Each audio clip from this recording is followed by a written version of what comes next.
We are back, and we're just days away from the final UFC fight night of the year. Brandon Royval versus Manel Kape. We're fresh off the heels of UFC 323 Vallejo versus Jan 2. If you didn't see, I went 12-1 on my picks. I absolutely swept the prelims.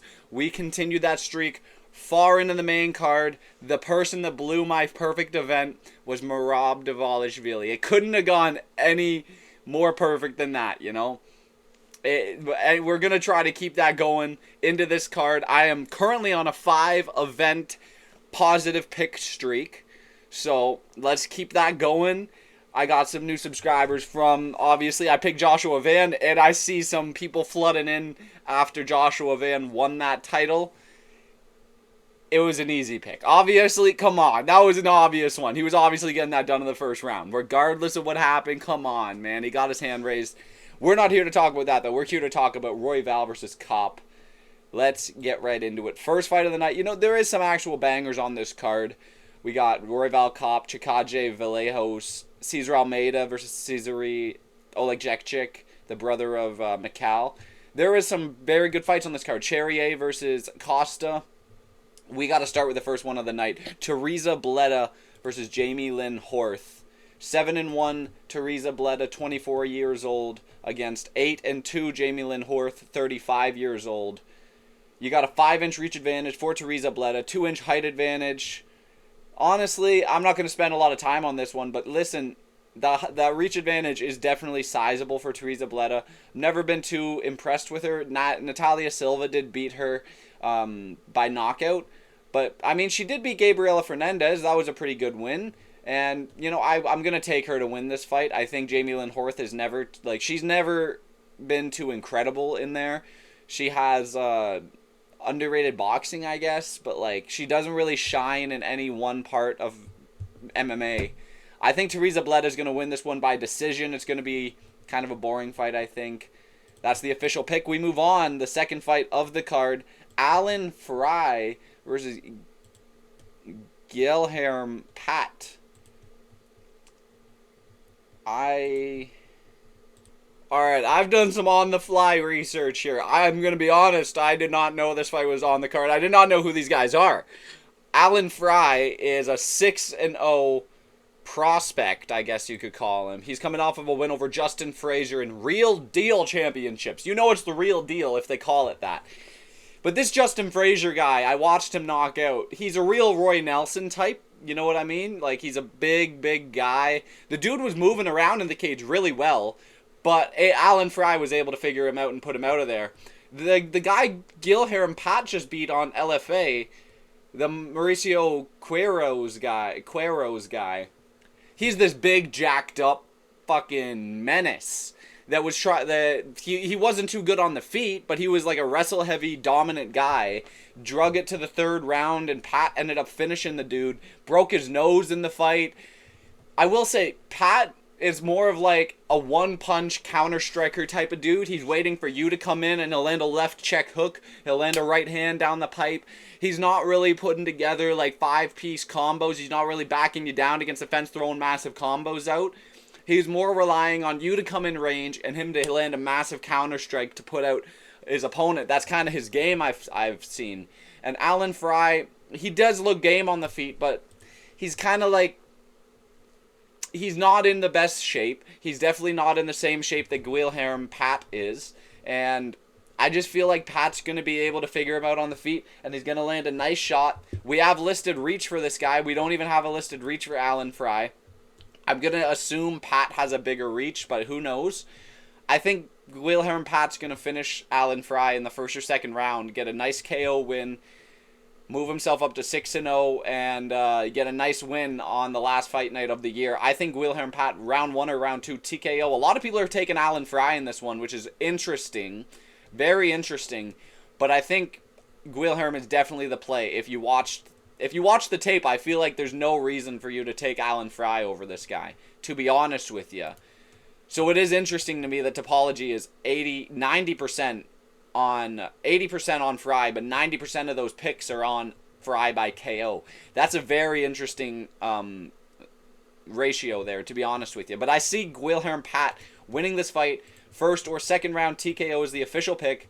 Moving on to the next fight up the card, we've got, oh my god, this is my favorite fight on the card. Luana Santos versus Melissa Cronin. And I'm not even exaggerating that much. I'm a massive fan of Luana Santos.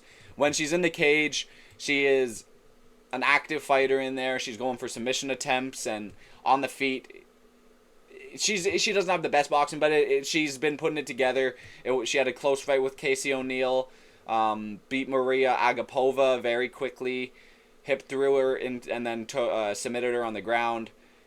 Tainara Lisboa, she got an Americana on. She's looked really good in most of her fights in the UFC. That Casey O'Neill one was a short notice replacement. She was not supposed to be in that fight, and she took it a month after she already had a fight, did another weight cut.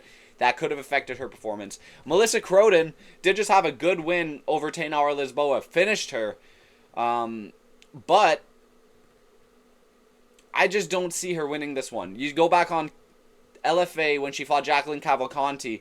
She got knocked down in this fight like 6 times. 4 times in one round, in one single exchange, in like a 30-second exchange in this fight.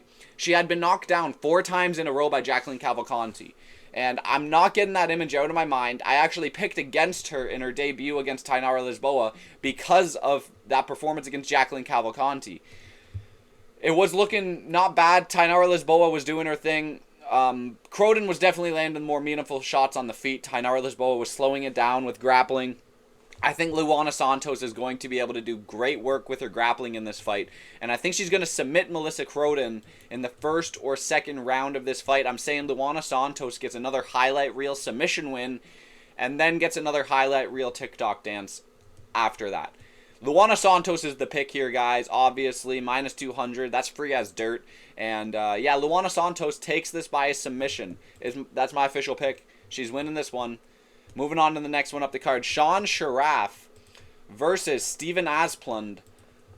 Kind of an exciting fight, to be honest. Steven Asplund off of Contender Series. If you forget, this guy fought Anthony Garascio.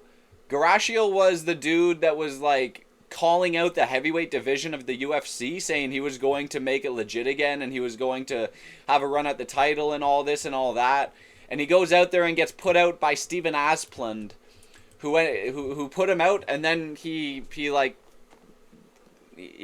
gave himself a purple nurple, you know. In the cage, he was showing off of his flabbies, you know. It was kind of a funny moment. He was showing off his flabby tits.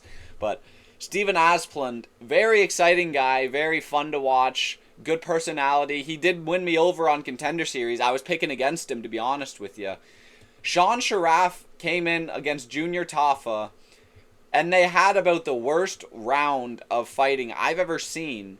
And somehow he's getting another match in the UFC because of that. I guess you help out the UFC on short notice, and no matter what, they'll bring you back for another 2 or 3 losses. Anyways, I'm saying Steven Asplund wins this fight. He's taller than Sharff. He's got more reach than Sharff. And I think he hits way harder than Sharff does. And I think he's going to put him out in the first round by KO. We're saying Steven Asplund, round 1, TKO win over Sharff. We move on to the next fight. Neil Magny versus Yaroslav Amosov. 28-1 Amosov versus 31-13 Neil Magny, who is on a 2-fight winning streak, actually. He beat Elizeu Zaleski, and then he beat Jake Matthews. The Elizeu Zaleski one, I'm not going to lie, that was an unexpected one. I think I picked Elizeu Zaleski in that one. He got back mount and just beat him up to a finish. He's got a 5-inch reach advantage over Yaroslav Amosov. A 4-inch height advantage. That's a sizable reach and height advantage, to be honest with you. I can't go with Neil Magny. I just cannot go with Neil Magny in this fight. I think Yaroslav is going to be too dominant. I mean, 28-1's a great record. He was in Bellator for a long time. He just fought in CFFC in May of this year. Got a nice finish. But yeah, like, he's had some fights. You know, Douglas Lima he beat. I'm not going to pretend like I know all these names. Roberto Soldic is a good name. He's had a long run on Bellator before he went to CFFC, and I think he's ready for the UFC now. And Neil Magny, at this stage in his career, isn't like a crazy test. He's like that unranked gatekeeper, I'm going to call him. So if Yaroslav can beat him, he'll probably end up ranked, maybe top 10, who knows. But I think Amosov, like, not, I mean, I'm not saying that he beats Neil Magny and is ranked to number 10 immediately. I'm saying in the future, he might be able to work his way to a top 10 ranking. He'll beat Neil Magny and he's still going to be unranked, I think. But, yeah, I think he beats Neil Magny, most likely a finish. I'm not going to be giving Neil Magny too much credit. He is a crafty vet. There's the chance of Amosov gassing later in the fight, potentially. Who knows? I'm going to say he submits Neil Magny in the first or second round of this fight. That's my official pick. Just not putting too much stock in Neil Magny at this stage in his career. We move on. Joe Anderson Brito versus Melsik Baghdasarian. 17-5-1 Brito versus 8-3 Baghdasarian. Both are on losses. Brito's on a 2-fight loss streak here. He lost to William Gomi and he lost to Pat Sabatini after that. And Baghdasarian, he just lost his last fight to Gene Silva 9 months ago. Had the moment in the cage where, like, he got slapped by Gene Silva or he slapped Gene Silva. They, like, dapped each other up. Silva was Silva was smiling at him. And then he dropped him with a 1-2 and finished Baghdasarian with elbows to the body, if you don't remember that finish. But Brito has a 2-inch reach advantage, 1-inch height disadvantage. I see him winning this fight. He's very nasty on the feet and has pretty good grappling, is able to reverse position. And I just don't think Baghdasarian's game is going to get going in this one. He's not a bad striker on the feet, but I think Brito's going to be doing the better work on the feet. Nice leg kicks, nice jab on him, and I think he's going to end up winning this fight. I think it goes all 3 rounds, to be honest with you. I'm saying Brito wins this fight by decision, I think, is going to be my official pick. He's never lost a decision, though, to be fair. Maybe he gets a finish here. Maybe Brito does get a finish here. I'm going to say Brito wins this fight by submission, I think. Baghdasarian has never been... He's never lost a decision. And he's been submitted twice, knocked out once. Brito could knock him down and club him, sub him. I could see that for sure. But I'm going to say Joe Anderson Brito, round 2 or round 3, submission win is my official pick. We move on to the next fight up the card. Buy now, pay later for ski goggles. Come on. That was actually the first fight on the main card. The second fight on the main card, Amanda Lamos versus Jillian Robertson. 15-5-1 Amanda Lamos versus 16-8 Jillian Robertson. 2-3 in her last 5 fights against 4-1 in her last 5 fights, referring to Jillian Robertson. Robertson's at a 2-inch reach disadvantage, has a 1-inch height advantage. Lamos is getting up there in age, nearly 30. She's halfway through her 38. I said that really weird. She's 38 years old in 6 months. You know, she's 6 months from 39. I said that really weird. I said that really weird. Halfway through 38. That's crazy. I think Jillian Robertson wins this fight. Lamos has been regressing. She got submitted by Jandiroba. She lost to Tatiana Suarez, Weili Zhang. The Jandiroba one's kind of the one I'm going to be comparing it to in this, because Jillian Robertson has nasty submission skills and she doesn't play around. That's where she wants this fight to be. She's not going to be keeping this on. Like, you got a guy like Grant Dawson last card. Let's use him as an example here. Grant Dawson knows he needs to get it to the ground against Manuel Torres, and instead of immediately blasting a takedown, he keeps it on the feet and tries to strike with Torres. And then, after he sees the striking isn't working, he goes for a takedown out of range, and it gets stuffed and he gets put out. Jillian Robertson's not going to be messing around like that, is my whole point. She's going to be imposing her will, getting that body lock, getting a takedown off on Lamos as soon as possible. And she's going to get top position. She's going to be fighting for submissions, ground and pound. And I see Jillian Robertson winning this fight by second round submission over Amanda Lamos. Minus 175 is a great line to get Jillian Robertson at. I don't see her losing this fight. Amanda Lamos has been undesirable as of recently. And her grappling is really where people are exploiting her. And Jillian Robertson's whole game is offensive grappling. So I'm saying Jillian Robertson wins this fight by first or second round submission. That's the official pick. Next fight up the card, Kennedy and Czechool versus Marcus Bettcha. 14-6, Kennedy and Czechool. 5-2, Bettcha. He just came in the UFC against Martin Buday and lost a decision. And Buday got cut from... Martin Buday got cut off of beating Marcus Bettcha. But Marcus Bettcha gets another fight in the UFC. Make that make sense. Make that make sense. Martin Buday beat Marcus Bettcha dominantly, clearly, and it ended up getting him cut from the promotion. Tell me how that makes sense. How does that make sense at all that we have Marcus Bettcha in the UFC still after losing to Martin Buday, and Martin Buday is now fighting for Octagon FC? Sometimes this promotion really astounds me. It doesn't make any sense. Get rid of Marcus Bettcha. Martin Buday wasn't that bad. He was on a win streak, you know? He just beat a guy. You guys brought this guy in, obviously, because you wanted him to beat Martin Buday. Martin Buday spoiled the show, and you're still going to cut him because of that? And you're still going to keep this guy around? That's insane to me.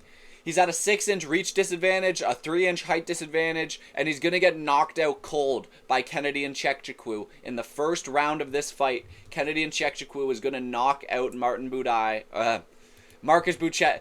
Kennedy and Czechool is going to knock out Marcus Bettcha in the first round of this fight. There's no reason for Bettcha to still be around. If you got rid of Buday after beating him, get rid of Bettcha as well. Like, what are we doing here? Kennedy and Czechool knocks this dude out in the first round of this fight. He's not Walter Walker. He's not going to heel hook Kennedy and Czechool immediately. It's not going to happen. He's going to finish Marcus Bettcha in the first round by KO. It's the official pick. Really does not make sense to me what we're doing here. Why'd we get rid of Martin Buday to keep around Marcus Bettcha? Like, sometimes these guys don't make any sense. Next fight up the card, Morgan Sherriier versus Melquizael Costa. 21-11-1 for Sherriier against Costa, who is 24-7. 2-inch reach advantage for Costa. 2-inch height advantage for Costa. He's a year younger. 11 months younger. Pretty much a year younger. And Sherriier is 3-2 in his last 5 fights, coming off of a win over Nate Landwehr. He lost before that, Nathaniel Wood. A scrap that was. That was an absolute scrap against Nathaniel Wood. But yeah, he just kind of choked it, I think, a bit. And after that, or before that, he beat Gabriel Miranda. Chepe Mariscal he lost to, and Genie he beat as well. So, like, when you look at this guy's UFC wins, are they really all that? Not really. Not really. Like, Manolo Cecchini, Gabriel Miranda, and Nate Landwehr. Nate Landwehr's kind of washed at this stage in his career. Gabriel Miranda, that dude is a body they put against you when they want you to get a highlight reel knockout. Like, if you don't believe me, Gabriel Miranda has been knocked out 4 times. You know, and a bunch of these are UFC knockouts. Jamal Emmers, Morgan Sherriier, Benoit Saint-Denis. He's the body they give you when they want a highlight reel. And Sherriier passed that with flying colors. But listen, Melquizael Costa, that's a whole nother bag of worms. Costa is one of my favorite fighters in the UFC. He is incredible. You look at this guy's record, he's so game. He's absolutely game. Since 2023, he's had, what, 1, 2, 3, 4, 5, 6, 7 fights in the past 2 years. That's incredible. Thiago Moises, he came in on short notice against him. Lost by rear naked choke against Thiago Moises, but he showed off great skills in that fight. Came back and he beat Austin Lingo. Decision. Very dominant performance over him. Steve Garcia was able to beat him. You're supposed to lose by KO to Steve Garcia. That's just what happens. You know, Steve Garcia is a crazy fighter, absolute insane fighter, a beast. He came back after that though. Shailen Nurdenbeke, he choked out in the 3rd round of that fight. Great win by him. Andre Fili, round 1 guillotine choke, very quick win. And then they put him against C-Rod. A lot of people were picking C-Rod in this fight because he's beating everyone. All these prospects he's beating. But listen, Costa's not just a young prospect, you know. Don't disrespect him like that. He's not just a young prospect that's going to lose to C-Rod. This dude put the beating on C-Rod, denied the takedowns, kept on the feet, beat him up to a decision win. Then he beat Julian Erosa after that. Some of these are pretty good wins. Julian Erosa, that's a high-level win. Christian Rodriguez, I'll say that's a great win as well. I'll even put an Andre Philly in there. Nurden Bettcha, we're starting to get... he's not terrible, but listen. Sherriier, his boxing is good. It is good. But Costa... This dude's not losing to Sherriier. I'm sorry. I've been... Sherrier's been a play toy for a bit, you know. Sometimes I picked him against Nathaniel Wood. I was really close in that fight. I think he dropped Nathaniel Wood bad in the first round, couldn't get the finish, and then he ends up kind of choking it, and I think that's how that fight went. He dropped him in this fight. Yes, no. What fight am I thinking of for Nathaniel Wood that he got dropped in? The Jose Delgado one. That was what I'm thinking of here. Sherriier totally choked against... Nathaniel Wood, though. Nathaniel Wood dropped him and had the pause on him in that fight. I think Costa's going to win this fight, guys. I think he could outbox Sherriier. I think Sherriier, the 11 losses on his record is what I'm really looking at here. Like, he loses a lot. He's pretty much 50-50 over his last 5 fights. I think Costa wins this fight over Sherriier. It's going to be a decision. Might be a close fight. Might be a split. You know, one judge might see it Sherrier's way. Who really knows? But I'm saying Costa wins this fight, guys. It's going to be a decision win for Melquizael Costa. That's my official pick. We're moving on to the next fight up the card. The featured fight on the card. Cesar Almeida versus Cesar Almeida versus Cesare Olegic. 7-1 Cesar Almeida. 16-3 Cesare Olegic. 1.5 reach advantage for Cesare. 2-inch height advantage for Cesare. He's fresh off Contender Series over Theo Haig, where he knocked him out early on. Nice, great win for him. I don't think he put on the Fighting Nerds glasses. I could be wrong on that. But listen, Cesar Almeida, he lost to Roman Kopylov a 1.5 years ago, split decision. Kopylov was able to get control time on him, take him down. Cesar Almeida is a nasty, nasty kickboxer, though. He beat Dylan Budka bad in that fight. He beat Ihor Peteria. He beat Abdul Razak Al Hassan 10 months ago. I don't know about this one, though. I really don't know about this one, though. Man, this is a tough fight to pick. This really is a tough fight to pick. Because Cesar Almeida is a nasty striker, and I don't really know if he gets knocked out in this one. And listen, I think I picked against Cesare on Contender Series, too. I think I picked against this guy on Contender Series. LFA champion. Man, this is a tough fight. Fuck. I really don't know which way I'm going right now, to be honest. I gotta make a pick here. I guess it's going to have to be Cesare Olegic, I think. Fuck, Cesar probably wins, though. He is getting up there in age. He's nearly at that 40. He's getting close to it, you know, guys? I don't pick 40-year-olds. So I maybe have to fade Cesar just because he's getting up there in age. He has been out the entire year. 10 months was his last performance. Early. That's like February. Cesare, he's kind of staying active. He just fought 3 months ago, right back in the cage. Fuck, this is a tough fight, though, man. I don't know if he knocks out Cesar Almeida. I really don't. But I think he's going to be able to do enough work. Maybe get some takedowns off. Who knows? But I think he's going to win this fight by a decision. Going to be a close fight. Cesare just squeaks it out. And he's going to win a unanimous decision, I think. 29-28, Cesare Olegic is my official pick. And we move on to the co-main event. Giga Chicaj versus Kevin Vallejos. 15-5, Giga Chicaj. 16-1, Kevin Vallejos. And this is a crazy fight. Giga Chicaj has been on the downslide recently. But he has a 6-inch reach advantage over Kevin Vallejos, which is massive. Absolutely massive. He is also 5 inches taller. So he doesn't just have a 6-inch reach advantage, he also has a 5-inch height advantage. He's going to be punching down. Vallejo is going to have to be jumping up on his tippy toes if he wants to touch the chin of Giga Chicaj. Giga has lost 3 of his last 5 fights, though. That's a big thing. He's on a 2-fight losing stint. Lost to Arnold Allen. Lost to David Onama. He lost to David Onama. David Onama then got put out the next fight after in the first round by TKO. I don't know, man. I think this goes bad for Giga Chicaj, to be honest. And I get he has the reach and height over Kevin Vallejo. That is a big thing. Let me see real quick. I need to see this. This is what I need to see. Alright. Fuck. I am lost here, man. Gene Silva didn't even have that over Kevin Vallejo, man. This is going to be tough, I think. Kevin Vallejo is not really used to fighting guys with that size on him. I haven't seen Kevin Vallejo go up against a guy 5 inches taller than him and 6 inches longer than him. But Kevin Vallejo, since that Contender Series fight, you know, he went back to the regional scene, got 2 nice wins in a row, back on Contender Series. Cam Teague.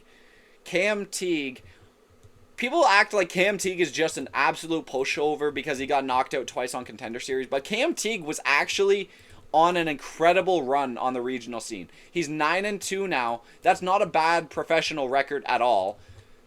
But 2 of them are knockout losses. But listen, they did not give Cam Teague an easy ride on Contender Series. Kevin Vallejo and then Laren Douglas is like, they wanted to get rid of Cam Teague, to be honest with you. Like, where is the love? Where's the ginger love, man? Where's the love for my pride? My pride and joy. And they fucking get rid of this guy. They give him the absolute killers. And they get this dude knocked out twice in a row. Sad for Cam Teague. But we're not here to talk about Cam Teague. He beat Sungwoo Choi and Danny Silva back-to-back. He couldn't finish Danny Silva, though, in the last fight. So that gives me a bit more hope that he can get this done. Danny Silva was trying to style on him, too. Danny Silva really was trying to style on him in this fight. He was doing all these matrix moves, trying to land a nice counter strike on him, and he ended up just letting Kevin Vallejo get a lot of volume out on him. Takedowns as well, and Kevin Vallejo won that fight. Danny Silva, maybe he should have tried to put a bit more combos out there instead of trying to get the counter shot and put out Kevin Vallejo. I think that's what Danny Silva was trying to do.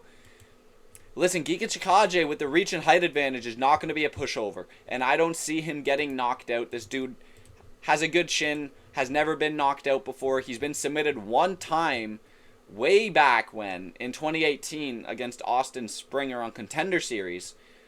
I still see Kevin Vallejo winning this one. I think he's still going to be able to outbox Giga Chicaj.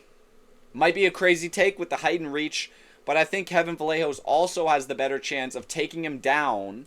I just closed UFC stats. I need to get that back open. But listen, I don't think Giga's going to outstrike Kevin Vallejo on the feet, even with the reach and height. I think Kevin Vallejo is going to march his way into the pocket, land some nice body hooks, really make this a grimy fight. I'm so confused on where to go here. I'm going to say Kevin Vallejo wins a decision over Giga Chicaj, beats him up at range, might get a takedown or 2. I mean, Giga's takedown defense is not incredible. 65% sounds great, but that's not that good. Like 3 times he got taken down against David Onama, twice against Calvin Kattar. I mean, it is pretty good. 65% is not terrible or anything, but it's just too. It still lets that still lets you get 1 or 2 takedowns off of in a fight. You know, I think Kevin Vallejo is going to be able to get a takedown off, going to be able to beat him up on the feet as well. I just closed it again. Jesus. I think Kevin Vallejo wins this fight by a decision. Is going to be my official pick. I can't pick Giga Chicaj when he's lost 3 of his last 5 fights. It's got to be Kevin Vallejo. Really exciting dude. Hype train on this guy as well. I cannot pick against him. At one point, you know, I did pick Giga Chicaj to beat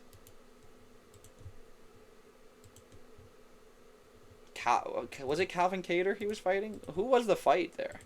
Who did I pick him against that was like a terrible pick? It was the Calvin Kattar one. It totally was that Calvin Kattar one. And Calvin Kattar did really figure out Giga Chicaj. He beat him up on the feet and was able to take him down too. Broke him in that fight.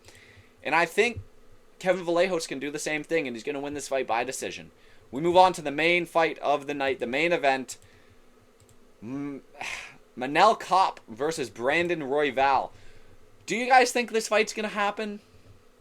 I wonder, man. This fight screams Asu Almeida versus Brandon Royval, I can't lie. They both have the same reach. 4-inch height advantage for Brandon Royval, who is 3-2 in his last 5 fights against 4-1 in his last 5 fights, Manel Kape. Minus 250 favorite for Manel Kape. He just beat Asu Almeida by KO. I kind of eye-poked the fuck out of him. They were fouling each other. They were fouling each other a bunch of times in that fight. It was a very dirty fight. Brandon Royval just lost to the current champion, Joshua Van. So that might age a bit better, guys. This guy's got the death touch. He touches you once. Don't touch my arm. Don't touch my arm. I don't want it to shatter. I think Manel Kape is going to be able to outbox Brandon Royval. Maybe not outland, but he's going to be able to outbox, do the more meaningful work. The thing about Brandon Royval is he's got such a snappy jab. He's so fast. He is able to out-volume, I should say, a lot of these guys. You know, on the feet, he's hard to throw more than. Pantoja even, that 5-round fight, he landed a lot more than Pantoja. But he got taken down 8 times. Submission attempts. Joshua Van, he even outstruck. But Van was able to land the more meaningful strikes. Dropped him at the end of the 3rd. He dropped him to a knee in the 1st round as well. He nearly finished Royval right at the end of that fight. If anyone has a finishing potential in this fight, it's Manel Kape to get a KO win. You know, this dude actually moves around in the cage like crazy. He's got great head movement. Great evasive skills by him. I think Manel Kape is the sure thing to win this fight. I think he's going to beat up Brandon Royval. Most likely to a decision win. But I don't know. I'm kind of leaning towards a KO in the 2nd or 3rd round. I think Manel Kape puts out Brandon Royval in the 2nd or 3rd round. He did get a beautiful win over Bruno Silva this year. And Asu Almeida. 2 knockouts in a row. I think he's going to extend that knockout streak to 3. And we might see Manel Kape getting a title shot sometime next year. Who knows? That depends on if he shows up this Saturday. But I think Manel Kape by KO in the 2nd or 3rd round is a great pick, and that's going to be what I go with here. I just can't... Royval is great. Royval is really good.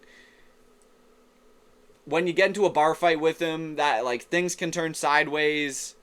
But the thing about it is, you get into a bar fight with Royval, and it's almost like he's flipping a coin on if it's him or if it's the other guy. You know, even that Mateusz Nicolau one. When Royval beat Mateusz Nicolau, like, it wasn't a, I mean, 13-2 is pretty dominant. But Nicolau, am I wrong? Did he land a spinning back elbow? That must have been Royval. Must have been Royval that landed the spinning back elbow. Or it was a knee to the head at distance. But I think he landed a spinning back elbow. That was one of the 2 strikes he landed, I swear, was a spinning back elbow. And it's like, Royval did do really good work in that fight, put out Nicolau fast. But if that elbow landed a bit cleaner, if one of Nicolau's 2 of 5 punches landed cleaner, like, it's like, man, he's putting himself in danger here. That is the fight game, to be fair. But I don't think he's going to be able to do that against Manel Kape. I think if he tries to get into a bar fight, tries to make it a really grimy fight, Manel Kape's going to punish him and put him out. You know? I am tossing and turning on this one, but I gotta end with Manel Kape by KO in the 2nd or 3rd round is my official pick. And that's all the fights on these cards, guys. That's the last fight of the year. So enjoy it. Enjoy it while you can, because after this fight night, guys, you got a 6-week break ahead of it. There is no fights after this one for 6 whole weeks, man. It's not even on the slider. I can't even go to it on Google, man. This is going to be pure depression mode the next 6 weeks without UFC. What am I supposed to do on Saturdays, man? What am I supposed to do on Mondays instead of breaking these cards down for you? What am I supposed to do on Sundays instead of giving you the recaps? What am I supposed to do, man? I'm going to try my best to get some content out for you in the next 6 weeks. You know, it might be some more, a bit more casual stuff like the Raja Jackson video I did. If you haven't seen, go check out that Raja Jackson video. He had an absolute meltdown on Instagram on Saturday there before the fights. So if you haven't seen that, go check that out. But I'm going to try to have some more casual MMA news content out in the next 6 weeks. You know, if there's any fight announcements, if there's any crazy altercations or something. Maybe I do one on that Jamal Hill Joanna situation. Who knows? But listen, we'll try to get some content out to you guys in the next 6 weeks. I am going to be so bored with myself. I have no idea what I'm going to do with myself over the next 6 weeks, man. But listen, this is the last fight night of the year. Enjoy it while you can. There's going to be some absolute bangers on this card. And let me know what you think of my picks. Again, I went 12-1-1. So if you got that much pushback on my picks, maybe think about your picks. Listen, I'm going undefeated. This card, I'm not losing when it comes to the main event. I am sweeping the prelims, I'm sweeping the main card, and I'm sweeping the main event. I am not losing on the main event ever again after a perfect card. It's happened twice now. Twice now I've had a perfect card leading up to the main event, and then I lose it. The one before it was Holly Holm versus Moira Bueno Silva. Let me quickly talk about this one, man. I've had 2 perfect events spoiled by the main event of the evening. Holly Holm versus Moira Bueno Silva. Fight night. Man, this was back in 2023. This might have been worse than the Marab one, to be honest with you. I had a perfect event leading up to this, man. Eileen Perez, Alex Munoz, Azat Maxum, Evan Elder, Costa, Victoria Dudakova over Estela Nunes via arm break. Why is it always on my perfect events? There's always an arm break. You know, Melsik Baghdasarian, Nazim Sadikov, Norma Dumont, Jung Park, Francisco Prada, Jack Della Maddalena, leading up to, I picked Holly Holm to beat Moira Bueno Silva. And then she got ninja choked, and the fight actually is overturned to a no contest now. So technically, in hindsight, this is a perfect card by me. Technically, in hindsight. But at the time, it didn't count. Moira Bueno Silva moneyline cashed on the night. You know, you would have got paid out by that. And I can't believe it happened again. It happened again to me. You know, I'm not counting the draw in the Guskov Blachowicz fight, but how did I have 2 perfect events spoiled by the main event of the evening? It's abysmal. It's never happening to me again. I am sweeping this card, and we are keeping a 5 event positive pick rate going. We are not losing this event. We are fully sweeping this event. I am confident. I am ready. 2 times in a row, we are sweeping it. So let me know what you think. Make sure to like, comment, subscribe. That's it. That is the last fight night of the year. We'll be back for the recap. We might have more before the recap comes out on Sunday. I'll try to get a video out before then. But thank you for watching. Make sure to like, comment, subscribe. We'll be back here for more soon. Goodbye.